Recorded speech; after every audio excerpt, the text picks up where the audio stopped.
자, 오늘도 이기고 예배 가운데 나오신 여러분들을 주님의 이름으로 환영합니다. 하나님이 인도하시는 한 날, 또 하나님 회복해 하시는 은혜가 있는 한 날, 오늘도 승리하는 한 날 되시기를 축복하며, 오늘 9월 14일입니다. 우리 묵도하시면서 수요 영상 예배 우리의 마음을 다해서 하나님께 예배 드리도록 하겠습니다.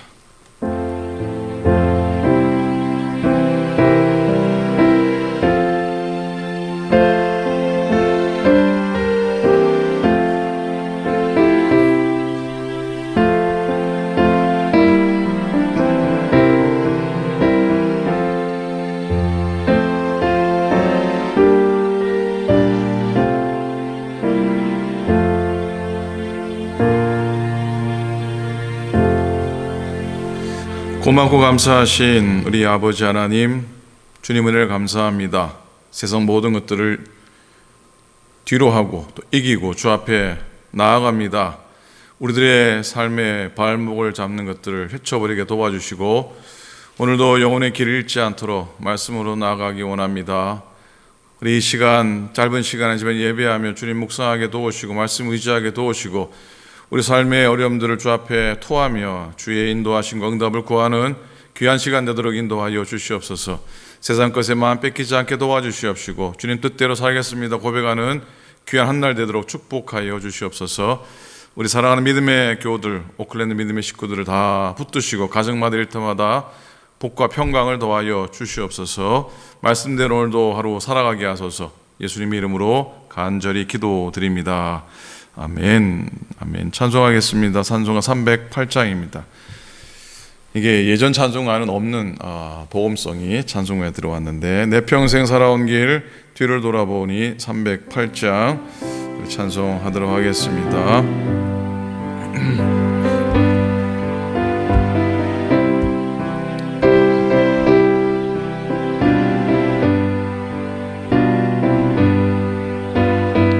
내 평생 살아온 길, 내 평생 살아온 길 뒤를 돌아보니 걸음마다 자옥마다 모두 죄뿐입니다. 우리 죄 사시시 주의 은혜 크시니 골고다의 언덕길 주님 바라봅니다. 나같이 못난 인간 주께서 살리시려 하늘나라 영광 보자 모두 버리시었네. 낮고 낮은 세상에 사람 형상 입으신 하나님의 큰 사랑 어디 내다 견주리. 예수님 나의 주님 사랑의 주 하나님, 이제는 나 예수님만 높이면서 살겠네. 나의 남은 인생을 주와 동행하면서 주님 사랑 전하며 말씀 따라 살겠네. 아멘. 하나님의 말씀 봅니다. 로마서 12장 1절과 2절 두 절 말씀만 보겠습니다.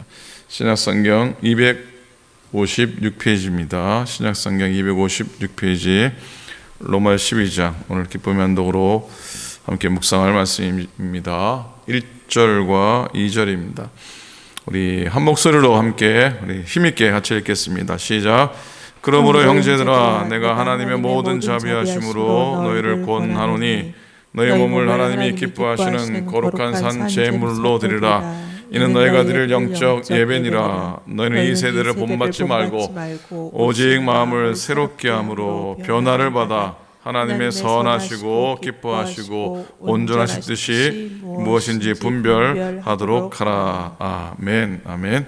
여러분, 로마서를 크게 둘로 나누면 1절부터 11절까지고요. 그 다음은 12절부터 마지막 장 16장까지의 내용입니다. 첫 번째 앞부분은 교리적인 메시지, 선언들이 기록이 되어 있고요. 뒷부분에는 삶에 대한 윤리적인 것에 대한 명령들입니다. 그래서 저는 이걸 신학자들은 바울 신앙의 직설법과 명령법이다, 그렇게 표현을 하기도 합니다.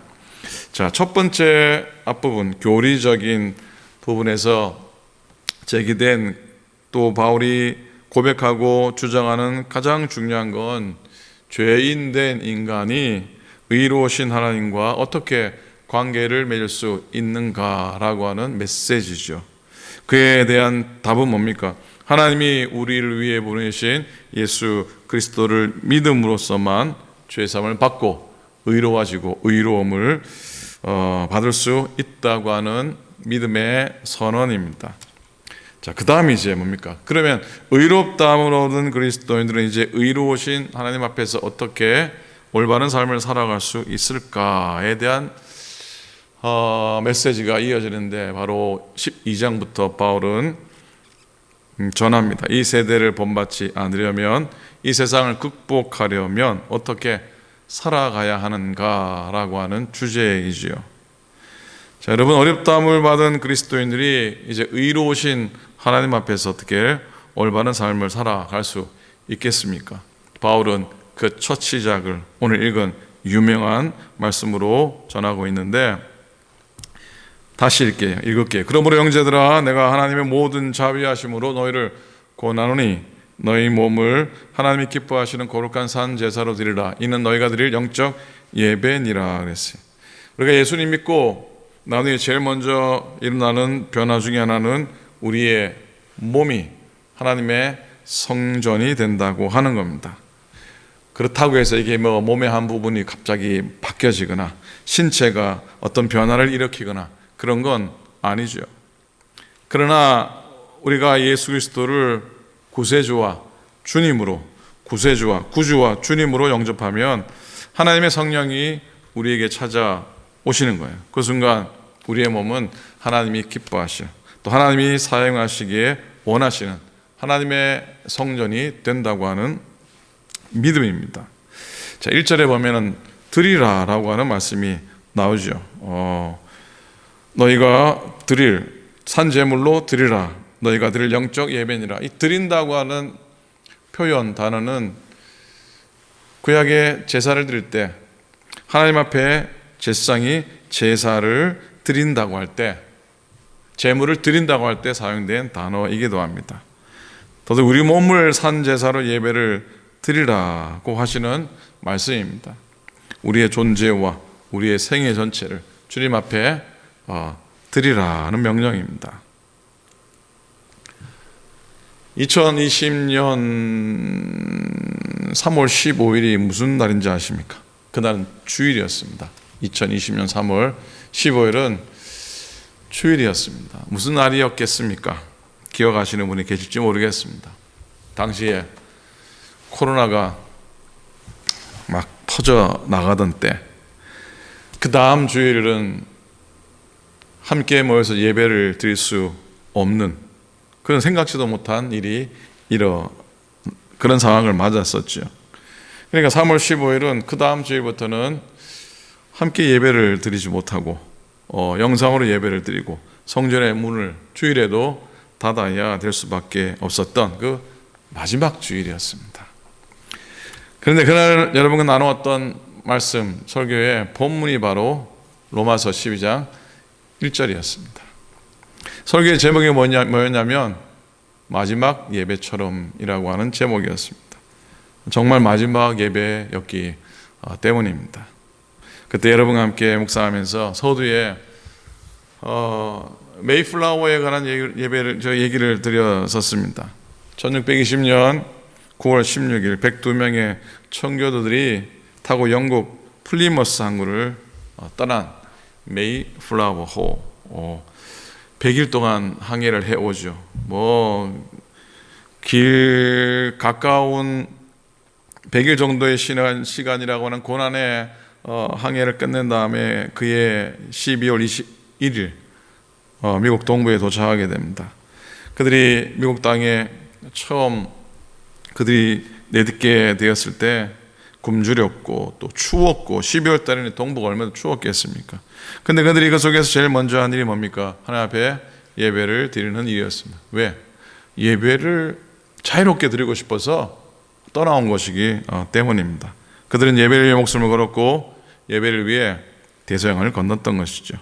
당시 영국에서는 이 청교도인들이 자유롭게 예배를 드릴 수가 없었기 때문입니다. 그들은 예배에 목숨을 걸었던 사람들이었습니다. 그런데 메이플라워와 비슷한 시기에 메스터라고 하는 이름의 배가 있었는데 그 배를 탄 사람들이 남미를 향해 가졌습니다.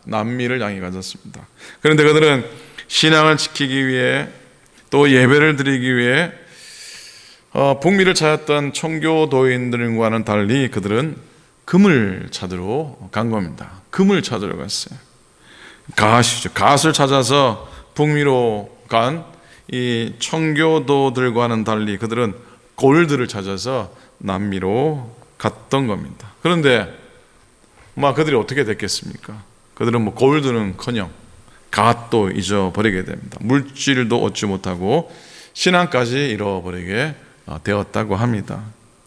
여러분, 삶을 드리는 예배의 중요성을 잊지 않기를 원하는데, 성경에 많은 중요한 신앙적인 주제가 있는데, 천지창조 그러면 창세기 1장과 2장, 2장에 절수로 말하면 한 56절 정도입니다.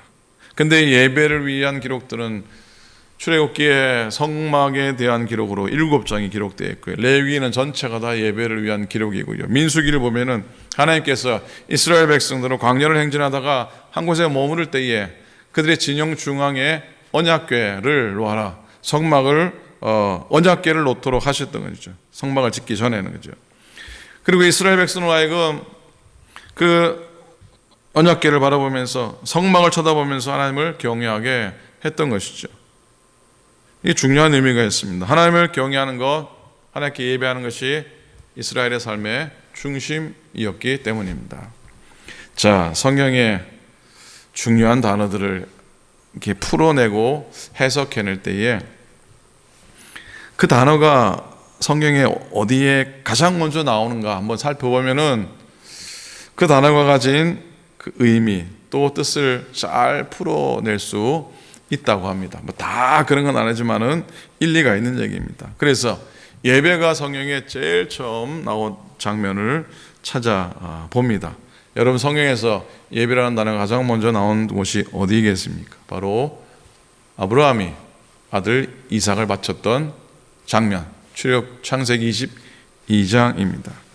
22장 5절에 보면 이 아브라함이 종들에게 이르되 너희는 나귀와 함께 여기서 기다리라. 내가 아이와 함께 저기 가서 예배하고 우리가 너에게로 돌아오리라. 여기서 예배를 히브리 말로 샤하라 그렇게 기록하는데 그 의미는 바로 엎드리다, 절하다라고 하는 의미입니다. 자, 이 장면에서 아들 이삭이 아버지 아브라함에게 던지는 질문이 있는데 7절입니다. 불과 나무는 있거니와 번제할 어린 양은 어디 있습니까? 아들 이삭이 묻습니다. 이 질문 속에서 우리가 깨닫는 게 하나 있는데 예배의 의미와 관련해서, 자, 예배의 의미가 뭐냐? 그건 자기가 가진 가장 중요한 것을 제물로 바치는 것임을 깨달아 알 수 있게 됩니다. 그러니까 엎드려 절하는 예배라는 형식에 있어서, 그리고 그 예배의 가장 진정한 내용은 자기가 가진 가장 소중한 것을 또 자기 자신을 제물로 아낌없이 바치는 것이라고 하는 겁니다. 즉 하나님이 바치라고 하는 것은 무엇이든 아낌없이 바치는 순종인 것이죠. 순종이 그래서 예배의 진정한 내용입니다. 다시 말씀드리면 제물을 바치는 순종이 없는 예배는 예배가 아닌 것이죠. 이런 예배의 의미는 바울이 위해서 오늘 함께 읽은 1절의 말씀을 통해 더 분명하고 확실하게 증거되고 있습니다. 1절을 세 번역으로 다시 한번 읽어드리겠습니다. 형제 자매 여러분, 그러므로 나는 하나님의 자비하심을 힘입어 여러분에게 권합니다. 여러분의 몸을 하나님이 기뻐하실 거룩한 산 제물로 드리십시오. 이것이 여러분이 드릴 합당한 예배입니다. 아멘. 사도 바울이 가르치는 이 예배의 개념 역시 아브라함처럼 자기 몸을 산 제물로 드리는 것이었어요. 정리하면 예배는 하나님께 자기의 모든 것을 아낌없이 드린다고 하는 각오입니다. 하나님의 뜻이라면 뭐든지 순종해서 드린다고 하는 의미죠. 결국 예배는 그 형식은 엎드려 절하는 것이고요. 그 내용은 자신을 바친다, 자신의 소중한 것을 바친다, 바치라는 말씀에 순종한다라고 하는 의미가 포함이 되어 있는 겁니다. 과거 한국교회에 큰 축복을 받았죠. 지금도 하나님께서 한국교회를 축복하신다고 믿는데 그 축복의 역사를 돌아보면 한국의 수많은 역사적인 고난 속에서, 어려움 속에서 자기 자신을 드리는 심정으로 밤을 지새며 기도했던 믿음의 선배들, 특별히 믿음의 어머니들의 기도의 눈물 때문이라고 믿습니다. 이 말씀 드린 것 같은데 연세 많으신 어느 목사님께서 이런 고백을 하시죠. 60년대부터 목회를 했는데 설교하면 성도들 90%가 웁니다. 웃는 일은 거의 없습니다. 기도 한번 하고 일어나 보면 마룻바닥에 콧물, 눈물 다 떨어집니다. 우리도 콧물, 눈물 흘리며 살아왔습니다. 이것이 한국교회의 힘입니다. 그럴 때 교회는 살았습니다. 들판이 있으니까 삽니다. 들판이 있으니까 능력이 있습니다. 그러나 오늘 한국교회는 들판을 잊어버렸습니다. 너무 많은 축복과 은혜 속에, 부유함과 번영 속에 들판에다 나무를 심어 교회마다 에덴 동산 같습니다. 풍성합니다. 이것이 바로 교회의 위기입니다 라고 고백하셨습니다. 자, 여러분, 우리가 이 모든 것을 드리며 예배하는 자의 삶을 살아가면 사실 감사하고 홀가분하고 평안해야 되는데 우리가 큰 숙제가 생기게 됩니다. 그건 날마다 주님의 뜻대로 살아가야 한다고 하는 숙제입니다. 숙제입니다. 숙제. 1절은 몸을 드리라고 강조했는데 그 몸을 지배하는 것이 무엇인가 하는 것 2절에서 발견할 수 있습니다. 그건 바로 마음입니다. 우리의 몸이 날마다 하나님이 기뻐하시는 도구로 사용되려면 우리의 마음이 변화되어야 한다는 것. 그래서 2절을 봅니다. 너희는 이 세대를 본받지 말고 오직 마음을 새롭게 함으로 변화를 받아 하나님의 선하시고 기뻐하시고 온전하신 뜻이 무엇인지 분별하도록 하라 그랬어요. 여러분, 변화를 받는다고 하는 단어가 의미하는 건 뭐라고 해도 누가 말해도 질적인 변화입니다. 전혀 다른 존재로 변화된다는 말하는데 여러분, 솔직히 저와 여러분 삶 속에 질적인 변화가 가능하다고 생각하십니까? 인간적인 경험으로 돌아본다면 글쎄요 라고 답하게 될 것 같은데 성경은 가능하다라고 선포합니다. 사실 오늘 내가 나에 대해서 실망할 수밖에 없는 많은 삶의 조건들, 상황들, 우리의 성품들, 그런 것에도 불구하고 마침내 하나님의 은혜와 하나님의 자비로 변화될 수 있다는 사실을 우리가 긍정적으로 받고 또 믿을 수 있기를 부탁을 드립니다. 우리가 믿는 사람들이 변화를 믿지 않는다면 기독교의 소망이 어디에 있겠습니까? 연합감리교회도 그 캐치프레이즈가 트랜스포메이션이에요. 사람들의 변화, 인격의 변화, 신앙의 변화, 세상의 변화, 교회의 변화, 그거 강조하고 있거든요. 그래서 우리가 변화를 믿지 않으면은 기독교 소망이 없는 것이죠. 사실 사도 바울처럼 다메섹 도상에서 한꺼번에 변화되는 일이 있으면 얼마나 좋겠습니까? 그러나 사실 사도 바울도 다메섹에서 한순간에 변화된 거 아니에요. 그의 삶을 돌아보면은 여러 과정들이 있었던 것을 알 수가 있습니다. 그렇게 점진적이지만 반드시 변화될 수 있다는 믿음 같습니다. 성령의 도우심을 구하고 부단히 애쓰고 훈련하는 것 방법입니다. 성품은 오랜 시간 지나면서 형성되는 겁니다. 그래서 성품은 하루아침에 바꿔지지 않습니다. 일생 동안 조금씩 자라고 변화되어집니다. 좋은 성품을 갖기 위해서 그러니 우리는 일생을 거쳐서 훈련하고 연습해야 됩니다. 아프리카 선교사님이 계셨는데 선교사님 댁이 막 정말 풀 한 폭이 하나도 없고 완전히 메마른 그 사막 같은 그런 불모의 시대에 집이 계셨다고 합니다. 그러던 어느 날 선교사님의 사모님께서 부엌 바로 뒤에서 꽃이 활짝 핀 것을 발견하게 되고서 이게 정말 기적이다라고 생각을 했는데 왜 그렇게 거기에 꽃이 폈을까 이렇게 생각을 하다가 발견한 게 있었는데 뭐냐면 사모님께서 부엌에서 설거지를 하고 요즘처럼 하수도 시설이 있는데도 아니니까 설거지물을 항상 집 뒤편에 같은 장소에 매일같이 그 설거지한 물을 버리셨답니다. 매일같이 물을 같은 장소에 버리니까 거기에 토양이 바뀌어진 거야. 그러다가 그곳에 바람에 날려온 씨앗이 떨어지게 되고 어느 순간 거기에 아름다운 꽃을 피워낸 것이. 여러분, 삶의 진정한 변화가 한순간에 가능하지 않다고 할지라도 늘 말씀과 또 기도를 가까이 하는 삶을 살아갈 수 있기 바랍니다. 매일 아침마다 5분, 10분간 기도하고 말씀 보고 하는 것 절대로 작은 일 아닙니다.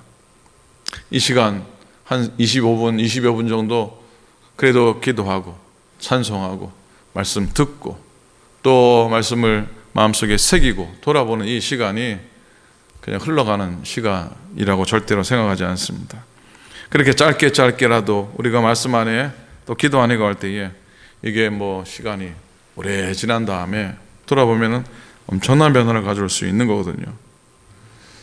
솔직히 우리가 가지고 있는 삶의 불평과 불만에도 불구하고 어느 날인가 누군가 여러분에게 와서 정말 많이 변하셨네요 라고 그렇게 정말 많이 변하셨군요 라고 하는 인정을 받게 될 줄은 믿습니다.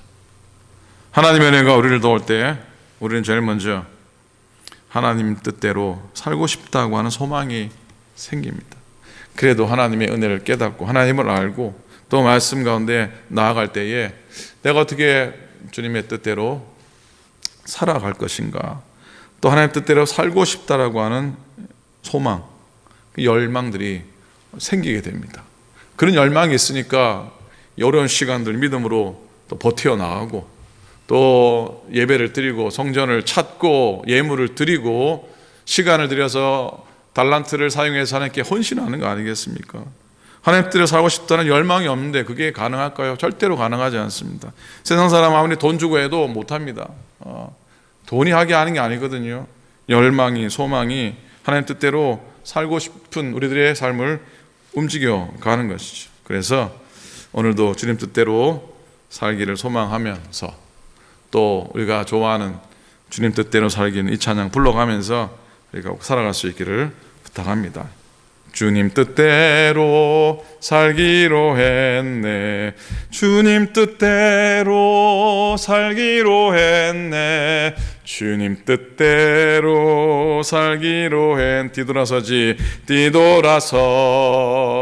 않겐 이 세상 사람 날 몰라줘도 이 세상 사람 날 몰라줘도 이 세상 사람 날 몰라줘도 이 세상 사람 날 몰라줘도 뒤돌아서지 않겐 세상 등지고 십자가 세상 등지고 십자가 보내 세상 등지고 십자가 보내 세상 등지고 십자가 보내 뒤돌아서지 않겠네.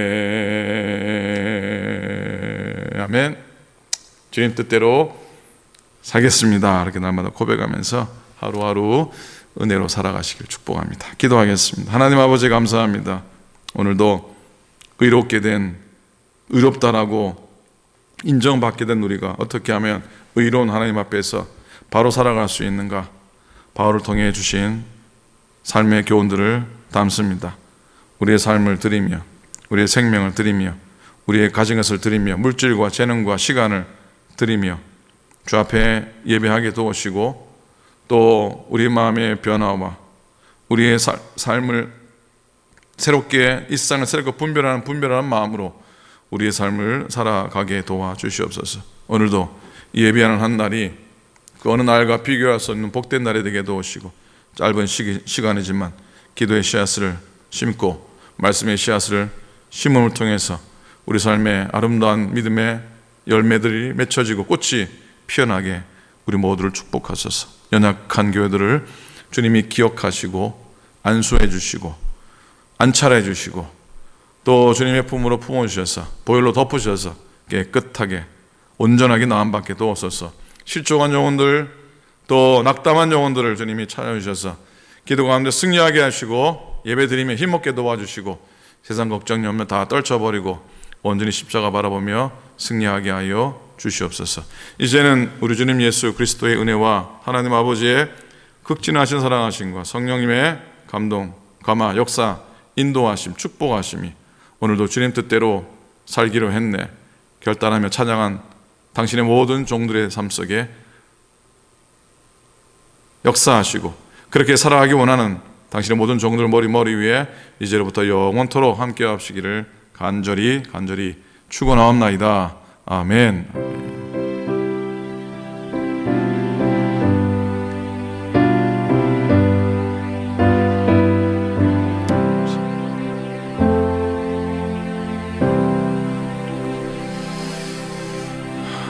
아멘. 고맙습니다. 오늘도 은혜 안에 승리하시기 바랍니다. 연약하신 분들 기억하면서 기도해 주시고, 우리 연로하신 어르신들 다 건강하게 지낼 수 있도록 기도해 주시기 바랍니다. 민전사님 사모님, 하영 사모님이 어제 손 수술을 받으셨습니다. 또 회복되고 재활하는 시간 하나님의 도우심을 구하며 기도해 주시길 바랍니다. 오늘도 승리하시고 토요일 날 예배 가운데 또 뵙도록 하겠습니다. 감사합니다.